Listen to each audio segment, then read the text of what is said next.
Hi guys, आज हम बात करने वाले हैं फर्नीचर वेबसाइट की कॉस्टिंग और उस वेबसाइट में क्या फंक्शनैलिटी होनी चाहिए जो किसी भी यूज़र या व्यूअर को अपनी ओर ज़्यादा अट्रैक्ट कर सके। तो यूआई का आपको मालूम ही है कि अगर आपकी इजी टू नेविगेट वेबसाइट होगी और थिंग्स ज़्यादा क्लियर होंगी तो लोग आपकी वेबसाइट को ज़्यादा लाइक करेंगे। उसका बाउंस रेट उतना ही कम होगा। बाउंस रेट जिनको नहीं पता तो कितनी देर के लिए विजिटर आपकी वेबसाइट पे रुकेगा, तो चांसेस उससे ये रहते हैं कि आपके कन्वर्जन के चांसेस भी उतने ही रहते हैं। तो मैंने एक लिस्ट बनाई हुई है वेबसाइट्स की जो मुझे पर्सनली बहुत अच्छी लगी हुई है वेबसाइट, और मुझे लगता है कि कोई भी अगर पर्सन है और ये करना चाहता है तो ये चीज़ें अपनी वेबसाइट में डाल सकता है। ये वेबसाइट है यू आर ब्लैंड बैनलैडर.com। अगर आप इस पे देखेंगे तो इन्होंने डील जोन दे रखी है, top deals, blockbuster deals, all products on sale, और मतलब क्लियर जो डील्स से रिलेटेड है। अब फिर अगर आपकी फर्नीचर की वेबसाइट है तो आपकी मेन कैटेगरी सोफ़ाज होंगी। लिविंग एरिया के लिए जो फर्नीचर होता है, बेडरूम के लिए होता है, डाइनिंग के लिए, स्टोरेज के लिए, स्टडी के लिए, आउटडोर के लिए, और लाइटिंग एंड डेकोर के लिए जो भी फ्लोर लैम्प टेबल। तो फर्नीचर की कैटेगरीज में याद ना कितने अच्छे तरीके से इन्होंने ये चीज़ें डिफ़ाइन की हुई हैं। तो अगर हम बात करें तो कैटेगरीज आपकी top of the first fold में ही कोई भी विजिटर है उसको दिखनी चाहिए, सो दैट कि वो जल्दी से जल्दी जो वो पर्टिकुलर पेज पे जाना चाहता है, जिस सर्विस के लिए वो आया है, तो वो पेज पे जाके वो उस प्रोडक्ट के बारे में इंक्वायर कर सके। अब सेकंड चीज़ है, अगर आप ये पेपर फ्राई एक वेबसाइट, अगर आप इनका देखोगे, इन्होंने कितने बढ़िया तरीके से हर एक प्रोडक्ट को फीचर किया हुआ है, मतलब कैटेगरीज बनाई हुई हैं। तो मतलब 6 सीटर है, 2 सीटर, 8 सीटर, बेड्स कैसा चाहिए, मतलब सारा कुछ फर्नीचर। सोफ़ा की बात करें सीटिंग की तो कितने कितने सीटर होना चाहिए। तो आप देख सकते हैं कि कितना जो एक यूआई की बात करूं तो कितना इजी टू नेविगेट करने के लिए। और ये थर्ड वेबसाइट है।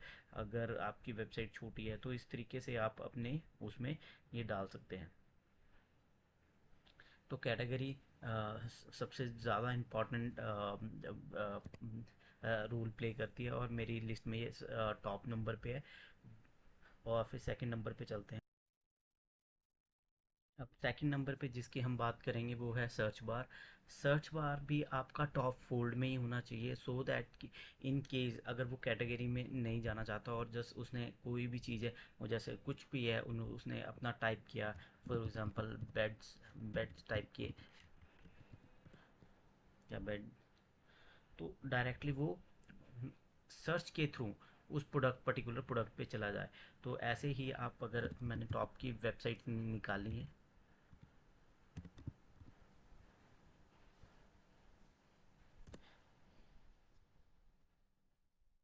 तो आप देख सकते हैं सारे बैट्स यहाँ पे मेंशन हो रहे हैं। तो फर्स्ट पे मैंने बताया कि आपकी कैटेगरीज आपकी टॉप पे होनी चाहिए।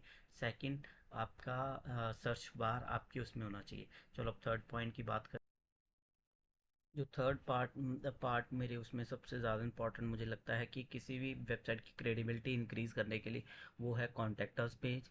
और कॉन्टैक्ट का होना बहुत ज़रूरी है अथॉन्टिसिटी बनाने के लिए। अगर आप इन केस फॉर एग्जांपल आप किसी भी वेबसाइट पे जाते हैं और वहाँ पे आपको कोई कॉन्टैक्ट अस की डिटेल्स नहीं मिलती हैं, फॉर एग्जांपल उनका कोई फ़ोन नंबर नहीं मिलता है, तो आप सोचिए ज़रा, और आप कैसा फील करोगे। तो सेम ऐसे एज एन यूज़र हमें हमारे पास ये होना चाहिए कि हम कैसे उनके साथ कांटेक्ट कर सकते हैं। जैसे फॉर एग्जांपल अगर उन्होंने कोई ऑर्डर प्लेस किया हुआ है तो वो माय ऑर्डर, उसके इनवॉइसेस क्या है, उसका वो कहाँ पे पहुंच चुका है, ठीक है। अगर वो आपके साथ चैट करना चाहता है तो चैट की इंक्वायरी होनी चाहिए। सेकंड, आपका ईमेल आईडी क्लियर होना चाहिए, वहाँ पे मेंशन होना चाहिए। सेकंड, थर्ड जो इन्होंने एक चीज़ मिस की हुई है जो मैं ऐड ऑन करना चाहता हूँ, फ़ोन नंबर आपका हमेशा अवेलेबल होना चाहिए। आप चाहे कस्टमर सपोर्ट की बात कर लीजिए, चाहे आप वहाँ पे अपना नंबर रखिए, सो दैट कि कस्टमर को ऐसा फील होना चाहिए कि वो डायरेक्टली स्टोर ऑनर के साथ या स्टोर मैनेजर के साथ डायरेक्टली कांटेक्ट में है।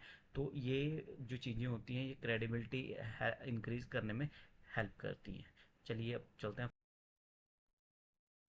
चलिए अब बात करते हैं हम फोर्थ पॉइंट की अपने। तो इमेजेस आपकी बहुत हाई क्वालिटी की होनी चाहिए। अब मैंने आपको एक एग्जांपल देने के लिए, अब यहाँ पे देखिए, फॉर एग्जांपल हमने metal queen size bed in finish आप सर्च कर रहे हैं, तो आप देख सकते हैं कि क्वालिटी कैसी है, तो यूज़र थोड़ा सा फील कर सकता है। और फिर ऐसे करके तो इमेजेस आपकी बहुत हाई एंड होनी चाहिए। अगर फॉर एग्जांपल आप इसको देख लेंगे, सो दैट कि यूज़र फील कर सकता है।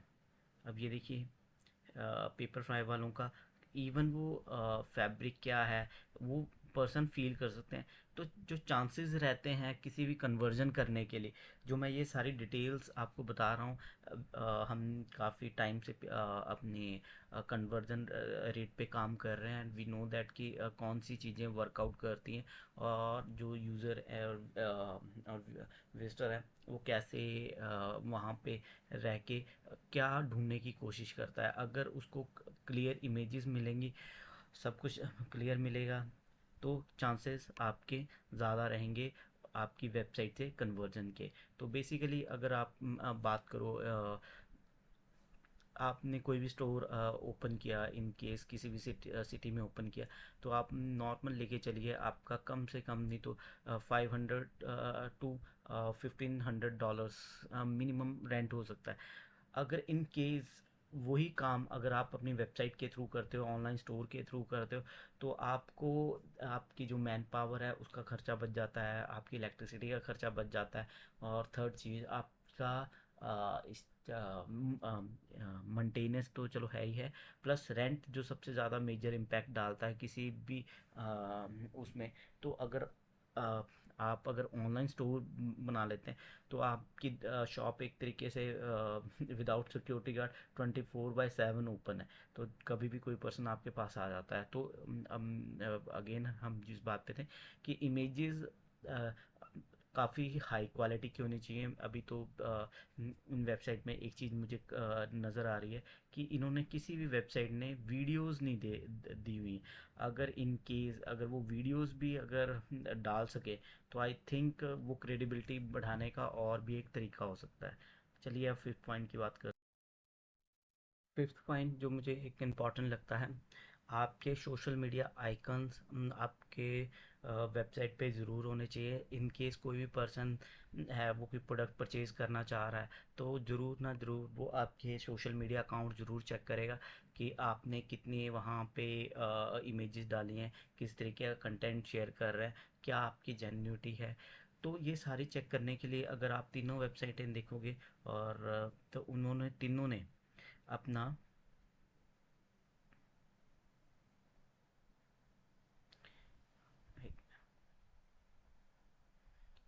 फेसबुक का लिंक, ट्विटर, ये सभी ने दे रखा है।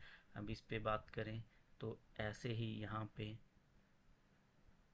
LinkedIn, Facebook, Pinterest, LinkedIn, YouTube, Twitter के लिंक दे रखे हैं। सेम केस इन्होंने भी कर रखा होगा आई थिंक। यस, इन्होंने थोड़े से काफ़ी नीचे लगा रखे हैं, तो ये भी एक तरीके से टॉप पे होने चाहिए, सो दैट कि आपकी क्रेडिबिलिटी उतनी ही बढ़ जाए। तो ये कुछ बेसिक्स के कंसेप्ट हैं। चलिए अब सिक्स नंबर पे मेरे पास पॉइंट है जो मुझे लगता है कि सबसे ज़्यादा इम्पोर्टेंट है। Privacy policy, return policy, shipping policy, ये सारी जो पेजेस हैं वो आपकी वेबसाइट पे होने चाहिए। और प्लस जैसे इन्होंने दे रखा है पेमेंट पॉलिसी क्या है, ग्रीवियंस कॉल, रिटर्न, रिफंड। तो ऐसे ही आपके सभी के टर्म एंड यूज़ के रिफंड पेमेंट सभी वेबसाइट्स ने क्लियर कर रखी होती हैं, सो दैट कि ना इससे किसी विजिटर को प्रॉब्लम हो, जो आपका कस्टमर हो, ना आपको कोई प्रॉब्लम। अगर चीज़ें पहले से ही एक्सप्लेन की होंगी तो हमारी पेमेंट टर्म्स एंड क्या है। तो अब चलिए सेवन पॉइंट की बात करते हैं। तो सेवन पॉइंट में है मेरे पास साइड बार। इन केस अगर कोई भी आपके पास पर्सन है वो सर्च करके आता है, जैसे फॉर एग्जांपल उन्होंने हमने कर लिया,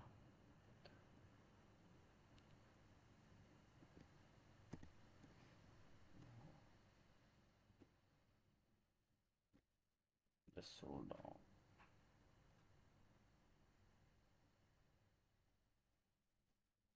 तो आप देख सकते हैं कि साइड बार में हमारे पास क्या क्या ऑप्शन है, क्लियर होनी चाहिए। प्राइजेस को हम इस तरीके से मैक्सिमाइज मिनिमाइज कर सकें, so that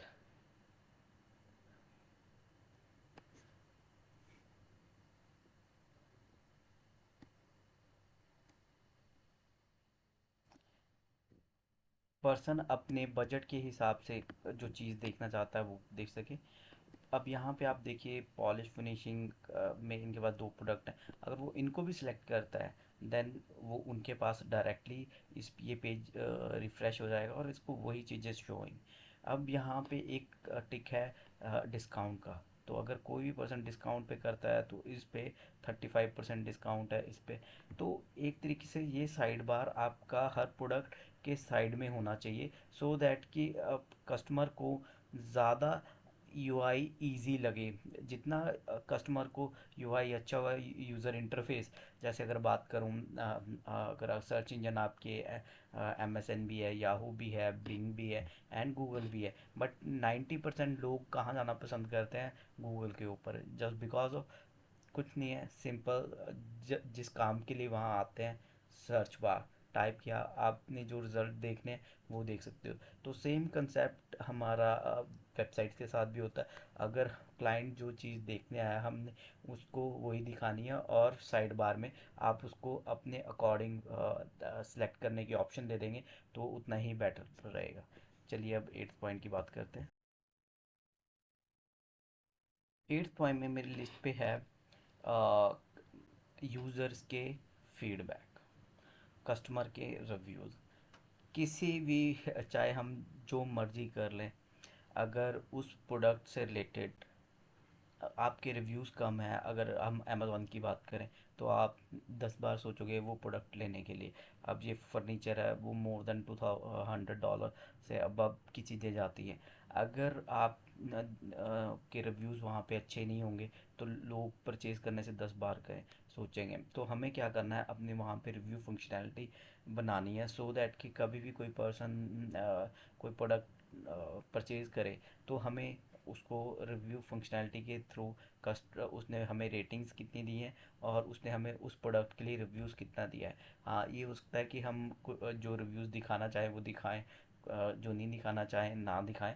but thing is that कि हमें ये अगर हम अपनी वेबसाइट पे ये फीचर रखेंगे तो क्लाइंट की क्रेडिबिलिटी और ज़्यादा इंक्रीज़ हो जाती है। चलिए अब नाइन्थ पॉइंट में मेरे पास मल्टीपल चीज़ें हैं जो कि किसी वेबसाइट के ऊपर होनी चाहिए। Clear 5 to 8 images of a product with the zoom in feature क्या आपकी होनी चाहिए, जो हम पहले भी बात कर चुके हैं। Product price inclusive of all taxes after discount. ये ऐसा नहीं होना चाहिए कि हिडन चार्जेस हैं। अगर कोई 200 की चीज़ है और आप पहले उसको 190 की दिखा रहे हो और फिर बाद में वही चीज़ 250 की हो जा रही है, तो कस्टमर की क्रेडिबिलिटी नहीं बनेगी, इवन कोई भी लेना पसंद नहीं करेगा। तो हमें ये पहले ही क्लियर रखना चाहिएगा कि टैक्सेस कितने हैं और शिपिंग चार्जेस कितने हैं, सो दैट कि कस्टमर को कोई दिक्कत ना हो। और फिर जो एक्चुअल क्लाइंट अपना पोस्टर कोड डालेगा एंड उसका कितना डिस्टेंस पड़ रहा है, उसके अकॉर्डिंग उसका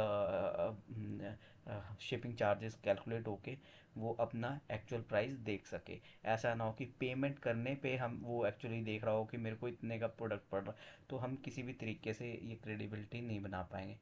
अब सेकंड चीज़ जो सबसे इम्पॉर्टेंट है, जो कुछ प्रोडक्ट्स होते हैं वो होते हैं काफ़ी कॉस्टली। फॉर एग्जांपल $50,000 तक के प्रोडक्ट है, कोई 1 लाख डॉलर तक के प्रोडक्ट हैं फर्नीचर में, ऐसे चल रहा है।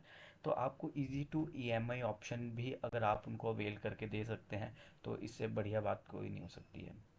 एंड एक और इम्पॉर्टेंट पार्ट है, जब भी आप कोई प्रोडक्ट वहाँ पे रखें तो उसके कलर ऑप्शंस अवेलेबल हों। फॉर एग्जांपल अगर आप कोई कार लेने जाते हैं एंड आप देखते हैं कि वहाँ पे रेड कलर की भी है, वाइट कलर की भी है, and red colour, white, yellow colour की है, एंड तो आपके पास अगर कलर ऑप्शन होंगी तो आपका डिसीजन लेना, जो आपको कलर पसंद है तो वो आप इजीली ले सकते हो। एंड सिटिंग कैपेसिटी कितनी है, अगर फॉर एग्जांपल 4 पर्सन का सोफ़ा है तो आपको वहाँ पे 4 अगर आप लिख देंगे तो फार बेटर है। तो इससे क्या होगा कि कस्टमर, आप कुछ नहीं लिखा हो और जब कस्टमर के घर पे आएगा तो वो सोचे यार ये तो 3 का मंगवाया था 4 का आ गया, 4 का नहीं चाहिए था, हमें 3 का चाहिए था। तो आपको ये सिटिंग कैपेसिटी, अगर आप फर्नीचर की हो या बेड पे हो तो किंग साइज़ है, बेबी साइज़ है, तो आपको ये चीज़ें पहले ही अपने प्रोडक्ट पेज के ऊपर डिस्क्राइब कर दें तो बेटर है।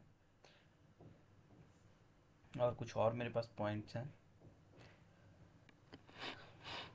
अगर कुछ आप सोफ़ा की ही बात करें, हम फर्नीचर की बात कर रहे हैं, तो उसके की फीचर्स आपके पास पहले ही होने चाहिए। डिमेंशन क्या है, मेंटेनेंस कैसे है, वारंटी समरी क्या है, रिटर्न पॉलिसी क्या है, तो ये सारी चीज़ें आपकी होनी चाहिए। और सबसे इम्पॉर्टेंट चीज़, उस प्रोडक्ट से रिलेटेड जो भी टॉप 10 क्वेश्चंस कस्टमर ने आज तक आपको ऑफलाइन पूछे हैं या आपके स्टोर पे आके पूछे हैं, वो आपको वहाँ पे ही हाईलाइट कर देंगे।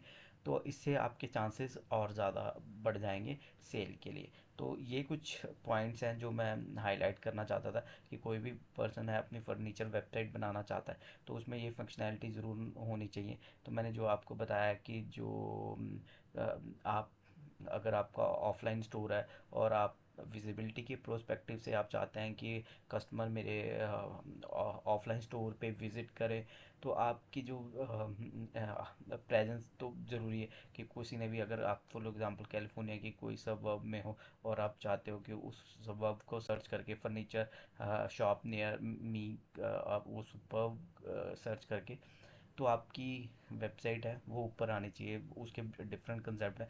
आपको सर्च इंजन ऑप्टिमाइजेशन करनी पड़ती है, लोकल लिस्टिंग करनी पड़ती हैं। चलो वो मैं आपको एक दूसरी वीडियो में पूरा डिटेल में समझा दूंगा कि ये कैसे वर्कआउट करती है। तो और अगर आप ई कॉमर्स बना रहे हैं तो आपकी वही मतलब $1000 से लेके $2000 में आपकी एक बढ़िया वेबसाइट हो जाती है, जो आपके लिए 24/7 और साल के पूरे ईयर्स तक आपके लिए एक तरीके से ओपन रहने का काम करेगी। आपको मतलब ये नहीं है कि सुबह उठ के शॉप खोलनी है, बस आपको ये देखना है कि हाँ कितने ऑर्डर आए हैं। अगर कोई क्या फंक्शनैलिटी जो हम आपको दे सकते हैं, व्हाट्सएप पे पर्सन ने सीधा आपको व्हाट्सएप किया और आपने उसको इन्फॉर्मेशन भेज दी कि क्या चीज़ें आपके पास अवेलेबल हैं, तो कस्टमर की जो इंस्टेंट रिप्लाई से कन्वर्जन के चांसेस उतने ही इंक्रीज़ हो जाते हैं। अब तो ये जैसे बूमिंग मार्केट चल रही है तो आने वाले ट्रेंड में लोग ऑफ ऑनलाइन की तरफ ज़्यादा भाग रहे हैं इंस्टेड ऑफ ऑफलाइन, क्योंकि कोई किसी के पास भी आजकल देखें तो वो चाहते हैं कि टाइम नहीं है, टाइम नहीं।